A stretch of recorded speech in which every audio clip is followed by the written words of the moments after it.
अस्सलाम वालेकुम, कैसे हैं आप लोग।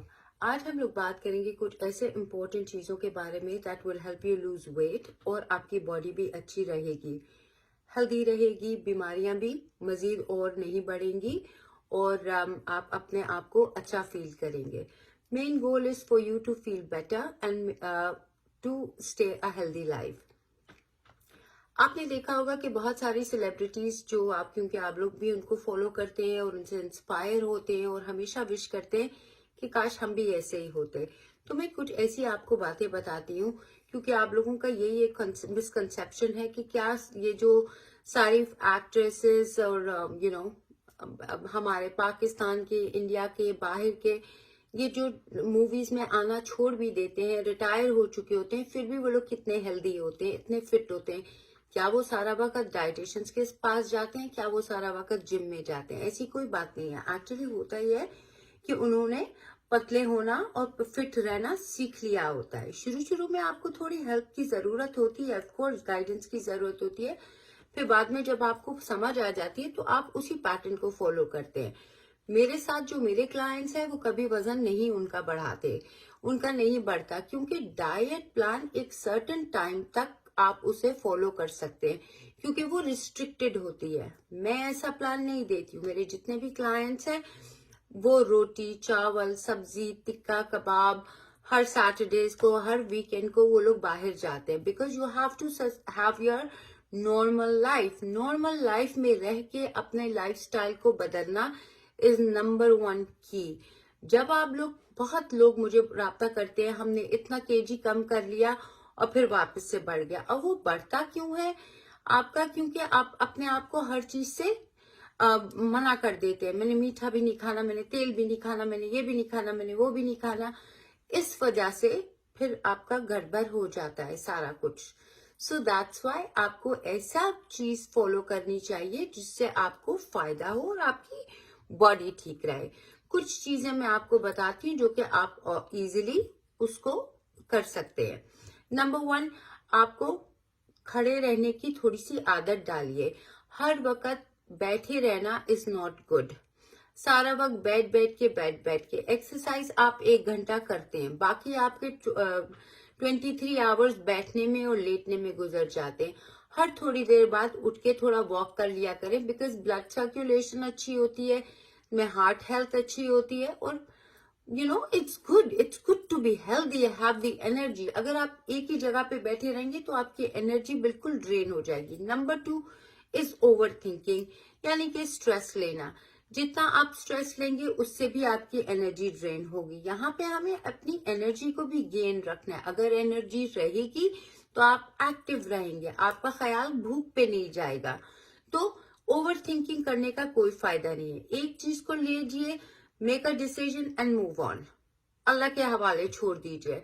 बार बार उसके बारे में सोचना, we all are the culprit. हम सब ओवर थिंक बहुत करते हैं, स्ट्रेस लेते हैं। मैं अपने काम के लिए बहुत स्ट्रेस लेती हूँ, अपनी चीजों के लिए बहुत स्ट्रेस लेती हूँ, लेकिन स्लोली आई हैव डिसाइडेड कि there is no point in taking stress, right? तो स्ट्रेस को कम करिए। स्ट्रेस ने कभी किसी का मसला सॉल्व नहीं किया। So why leave it up to God. जो होना होगा वो तो होएगा ही, राइट? दूसरी बात ये, सोना। सोने से आपकी बॉडी रिकवर होती है, आपकी बॉडी रिपेयर होती है और सबसे बड़ी बात, आपका वेट कम होता है। आपकी एक साइकिल अल्लाह ने बनाई हुई है। आप लोग क्या करते हैं कि आप लोग सारी सारी रात जागते हैं, इससे आपका स्ट्रेस हार्मोन और बढ़ता है। रात सोने के लिए बनी है, आप सोइए अपने 7-8 घंटे। मेरे यहाँ कोई भी फंक्शन हो, कुछ भी हो, मेरा एक टाइम है 9 बजे। सब मुझे बोलते हैं एक सिंड्रेला टाइम है तुम्हारा। मैं 9 बजे सोने चली जाती हूँ, मैं और मेरा छोटा बेटा, चाहे कुछ भी हो जाए। हम बाहर होते हैं, घूमने जाते हैं, मैं हमेशा अपने हस्बैंड को बोलती हूँ 6 बजे का खाना रखो, 2 घंटे दो ताकि खाना डाइजेस्ट हो जाए and I can go to bed, because I can not stay up, I don't want to stay up. और मेरा एक बॉडी का अलार्म है 4 बजे। मुझे किसी अलार्म की जरूरत नहीं होती और मैं 4 बजे सुबह उठ जाती हूँ, हेल्दी और खुशबाश। और अपनी सुबह स्ट्रेस से नहीं लेती, फौरन फोन नहीं उठाती, उठते ही वुजू करके अपनी तहज्जुद पढ़ती हूँ और अपना दिन। ये चेंजेस मेरे बाय बर्थ नहीं थे, ये मैंने किए हैं, मैंने खुद डाले। जैसे ही आप सीखते हैं, आप पढ़ते हैं, आप बड़े लोगों को फॉलो करते हैं और उनकी सक्सेस देखते हैं, तो उससे आप एक दूसरे से बहुत सीखते हैं। मैं आपको अपनी अपनी बात बताती हूँ। दूसरी बात ये कि फिर आप अपना कॉफी शॉफी जो आपने किया है, तो आप अपना एक टाइम सेटअप रखें। जब तक प्लानिंग नहीं होगी ना जिंदगी में, कुछ काम नहीं होगा, कुछ काम नहीं होता। मेरी आप ये एक बात याद रखें, प्लान, मील प्लान। अब मैं आपके सामने बैठी हुई हूँ, अब हम लोग नहीं मील प्लान के बारे में बात करेंगे बाद में। ओवर थिंकिंग भी हो गया। हाँ, स्नैकिंग, आप लोग जो ये स्नैकिंग करते हैं, आप अब इस साल भैया कर लें, क्या हमने स्नैकिंग नहीं करनी, कोई फायदा नहीं होता स्नैकिंग का। अब भूख इसलिए लगती है, इसमें आपका भी कसूर नहीं है, क्योंकि आपको पता ही नहीं है कि क्या खाना है। आप एक दफा किसी एक्सपर्ट के पास जाके अपना प्रॉब्लम को सॉल्व करवाइए, देखिए क्या चीज आपको के लिए, बॉडी के लिए ठीक है, कौन सी नहीं है। फिर आपका पता चल जाएगा कि आपको कितना खाना चाहिए और क्या खाना चाहिए। स्नैकिंग इसलिए होती है क्योंकि आपका फूड इनटेक, जो आपने लंच किया है, जो ब्रेकफास्ट किया है, उसमें सफिशिएंट फाइबर नहीं था, उसमें सफिशिएंट फैट नहीं था। अगर आप अपने खाने में फैट डालेंगे और फाइबर डालेंगे तो आपका पेट भरा रहेगा, आपको स्नैकिंग की जरूरत पड़ेगी ही नहीं, बिल्कुल भी नहीं पड़ेगी। अगर आप बिल्कुल एक अंडा, बॉइल्ड अंडा सिर्फ नाश्ते में खा रहे हैं, तो ऑफ कोर्स आपको 10 बजे 9 बजे भूख लगने लग जाएगी। फिर आप थोड़ा सा निबल करेंगे, फिर आप कुछ और खाएंगे और हेल्दी हेल्दी कर करके अपना वजन बढ़ाते रहेंगे। Everything that goes in your mouth has calories, it's only water and air. तो अपने खाने में फैट को डालिए, फैट इज नॉट बैड। मेरे सारे क्लाइंट्स फैट खाते हैं,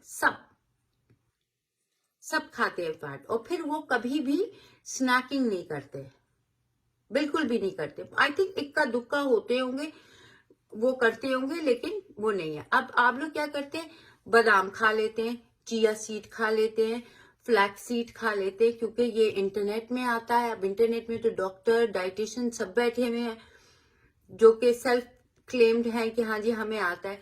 चिया सीड 1 टेबलस्पून 120 कैलोरीज है, 10 बादाम आई थिंक 120 कैलोरीज हैं, तो वो तो आप लोग किसी गिनती में नहीं लाते।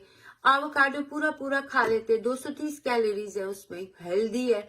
इतना ना करिए, अपने खाने में खाइए, उसके बाद रोजा रखिए, नथिंग, आदत पड़ जाएगी आपको। ये बीच की जो चीजें होती हैं वो आपका वजन कम करने नहीं देते। आपको 2 रोटी खानी है, आप 2 रोटी खाइए, आपको 4 बोटियां खानी है, आप 4 बोटियां खाइए, लेकिन टाइम पे, उसके बाद कुछ नहीं। फिर डिनर, और अगर दोपहर को हैवी नाश्ता करे तो खाना खा रहे तो रात को हल्का खाइए। तीसरी बात ये एक्सरसाइज बहुत जरूरी है। अपनी जिंदगी से आप लोगों ने एक्सरसाइज ऐसे हटा दी है जैसे कि हमारे लिए बनी नहीं है। No, it's not meant for us. No, चलते फिरता बंदा ही अच्छा होता है। जब आप बुढ़े हो जाएंगे, आपका यूट्रस, आपका हार्ट, आपकी हर चीज जगह पे रहेगी, तंदुरुस्ती और तवाना। आप ऐसा बुढ़ा होना चाहते हैं कि आप अपने बच्चे, अपने बहुओं पे डिपेंडेंट हो कि वो आपको बाथरूम में लेके जाएं? नो, ये इन्वेस्टमेंट आप अपनी हेल्थ पे कर रहे हैं, किसी पे डिपेंडेंट ना हो। अब तो जमाना और बदल गया है, सब छोड़ के चले जाते हैं माँ बाप को। तो आप अपने लिए, अपने फ्यूचर को सिक्योर करने के लिए एक्सरसाइज करिए। एक्सरसाइज यानी वॉक से शुरू करिए। आई होप मेरी वीडियो आपको अच्छी लगे, इससे थोड़ी सी आपको इंकरेजमेंट मिले। मैं ऐसे वीडियोस बनाती रहूंगी। आपको मेरे से किसी किस्म की हेल्प है तो जरूर राब्ता करिए, वरना इन्हीं टिप्स को फॉलो करिए। And I wish you all the best. खुदा हाफिज।